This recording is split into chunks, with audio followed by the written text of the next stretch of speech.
When dogs are learning, just like humans, a lot of words can interfere with mental processing.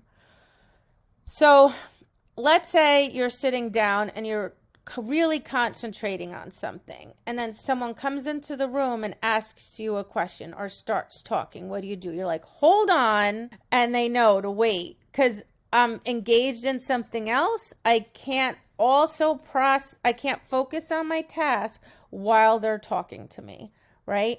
It's too much. So it's the same with dogs. We're training them. They're trying to figure out what we want. They need to have a clear head for that. And meanwhile, we're chattering away. And then they go in the ring and you can't talk. Uh-oh. Boy, is that a stark difference. So I liked that setup. So I said yes, and I praised. And then I did a trick, and I set him up. And now we're going to do more command discrimination. That's my pre-cue. When my hand is down, it's going to be a down signal. When my hand is up, it's going to be a stand signal.